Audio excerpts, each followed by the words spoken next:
Hello વિદ્યાર્થી મિત્રો, આજે આપણે ધોરણ 9 વિષય ગુજરાતી પાઠ 1 સાંજ સમય સામળીઓ તેના રચયિતા છે નરસિંહ મહેતા. સમય આશરે 15મું સતક. પહેલાં આપણે સૌપ્રથમ એમનો પરિચય મેળવીશું, પછી કાવ્યનું ગાન કરીશું અને કાવ્ય વિશેની સમજૂતી પ્રાપ્ત કરીશું.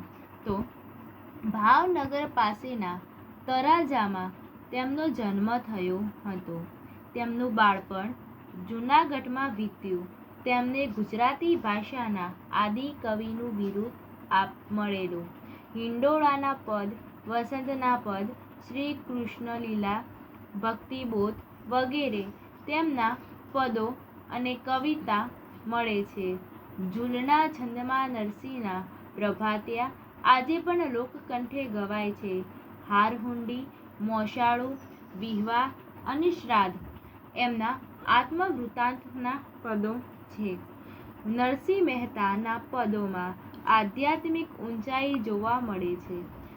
લેખકના પરિચયમાંથી આપણને વિકલ્પો પૂછાઈ શકે છે, જેમ કે ગુજરાતી ભાષાના આદિ કવિનું બિરુદ મળ્યું છે, 1 માર્ક્સનો પ્રશ્ન. પ્રભાતિયા લોકકંઠે ગવાય છે, તો 1 માર્ક્સનો પ્રશ્ન. હવે આપણે નરસિંહ મહેતાની સમજૂતી મેળવ્યા બાદ કાવ્યની સમજૂતી પ્રાપ્ત કરીશું. સાંજ સમય સામળીઓ કૃષ્ણના મધુર રૂપ વર્ણનનું ગીત કાવ્ય છે.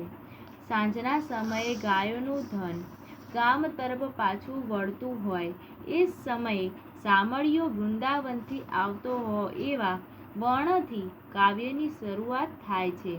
મોગટ કાનના કુંડળ, પીતાંબર અને ફૂલની પછેડી ધારણ કરેલા કૃષ્ણ ચંદન જેમ મહેકે છે. કૃષ્ણના રૂપથી આવી શોભા વર્ણવવા માટે નરસિંહ મહેતા જુદી જુદી ઉપમાઓ પ્રયોજે છે. જેમ કે તારાઓની વચ્ચે જેમ ચંદ્ર શોભતો હોય, સોના વચ્ચે હીરો શોભે, એમ ગોવાળો વચ્ચે ગિરિધર શોભી રહ્યા છે.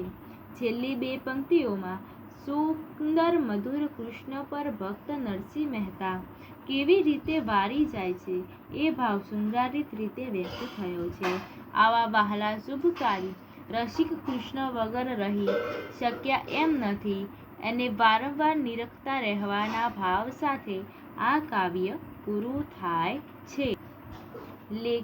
વિદ્યાર્થી મિત્રો, હવે આપણે કાવ્યનું ગાન કરવા જઈ રહ્યા છીએ, તો તમે પણ મારી સાથે ગાજો. તમને પણ મજા આવે અને મને પણ. તો હવે આપણે કાવ્યની શરૂઆત કરીએ. સાંજ સમય સામળીઓ વાલો વૃંદાવનથી આવે, આગરે ગોરધન પાછળ સાજન મનમાં મોહ ઉપજાવે. સાંજ સમય સામળીઓ વાલો વૃંદાવનથી આવે, આગરે ગોરધન પાછળ સાજન મનમાં મોહ ઉપજાવે. મોર મુગટ સિર સુંદર ધરિયો, કાને કુંડળ લહેકે, પહેરા પીતાંબર ફૂલની પછેડી, ચૂવા ચંદન મહેકે. તારા મંડરમાં જેમ સસિયર શોભે, હેમ જડિત હીરો, તેમ ગોવાળમાં ગિરિધર શોભે, હરિહરધરનો વીરો. વહાલાજીનું રૂપ હૃદયમાં વસ્યું, મનડું તે દસ્યું મારું. આગ કરી આલિંગણ દીધું, તન મન મુખ પરવારું. સાંજ સમય સામળીઓ વાલો વૃંદાવનથી આવે. વહાલાજીનું રૂપ મહાશુભકારી, રસિયા વિન કેમ રહીએ. નરસૈયાના સ્વામીની શોભા, નિરખી નિરખી હરખીએ. સાંજ સમય સામળીઓ વાલો વૃંદાવનથી આવે, આગરે ગોરધન પાછળ સાજન મનમાં મોહ ઉપજાવે. મનમાં મોહ. કાવ્ય નરસિંહ મહેતાના કાવ્યોમાંથી લેવામાં આવ્યું છે. પહેલી પંક્તિ જોઈશું. સાંજ સમે સાંભળ્યો વાલો વૃંદાવનથી આવે, આગળ ગોર્ધન પાછળ સાધન મનમાં મોહ ઉપજાવે. સાંજ સમે સાંભળ્યો વાલો વૃંદાવનથી આવે એટલે કે સાંજના સમયે વાલા શ્રી કૃષ્ણ વૃંદાવનથી પાછા પોતાના ઘર તરફ જઈ રહ્યા છે. આગળ ગોર્ધન પાછળ સાધન મનમાં મોહ ઉપજાવે. આગળ ગાયો રૂપી ધન એટલે કે ગાયોનું ધન, પાછળ સાધન, સાધન એટલે શ્રી કૃષ્ણ, મનમાં મોહ ઉપજાવે. આગળ ગાયોનું ધન જઈ રહ્યું છે અને તેની પાછળ શ્રી કૃષ્ણ જઈ રહ્યા છે. આ દ્રશ્ય મનને મોહ ઉપજનારું એટલે કે મોહને પ્રમાણનારું છે. મોર મુગટ શિર સુંદર ધરિયો કાને કુંડર લહેકે, પહેરા પીતાંબર ફૂલની પછેડી ચુઆ ચંદન મહેકે. એટલે કે મોર મુગટ શિર સુંદર ધરિયો, મોરના પીછાવાળો શ્રી કૃષ્ણએ મોર મુગટ ધારણ કર્યો છે. કાને કુંડર લહેકે, તેમના કાનમાં કુંડર એટલે કે બુટ્ટી, ઘરેણું, લહેકે છે એટલે કે પહેરેલ છે, લટકે છે. પહેરા પીતાંબર ફૂલની પછેડી ચુઆ ચંદન મહેકે. શબ્દ સમૂહ માટે એક સમાનાર્થી કુંડર, કાને પહેરવાનું ઘરેણું. પીતાંબર પીળું રેશમી વસ્ત્ર.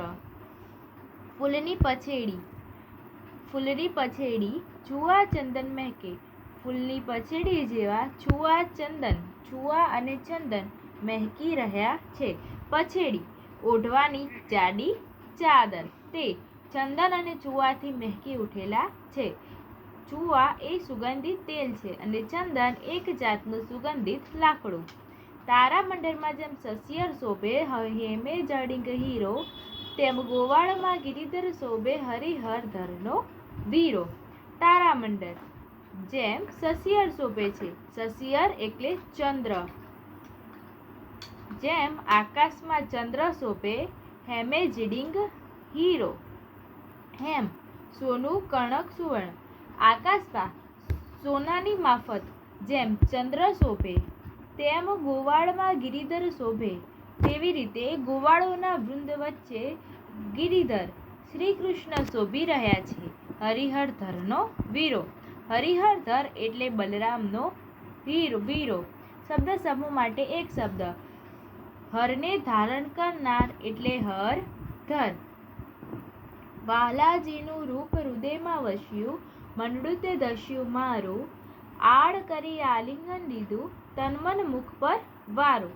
વહાલાજીનું રૂપ હૃદયમાં વસ્યું એટલે કે શ્રી કૃષ્ણનું રૂપ હૃદય એટલે હૃદયમાં, વસ્યું એટલે મનમાં હોવું. મનડું તે ધસ્યું મારું, તેના કારણે મારું મનડું બેધ્યાન બની ગયું છે. આડ કરી આલિંગન દીધું તનમન મુખ પર વાળું. વાલાજીનું રૂપ હૃદયમાં વસી ગયું છે, મનડું હરખ પામી રહ્યું છે. તેઓ કહે છે કે આલિંગન, આલિંગન એટલે આળસ, કરી દઉં તનમન મુખ પર વારું. આળ એટલે આપશે.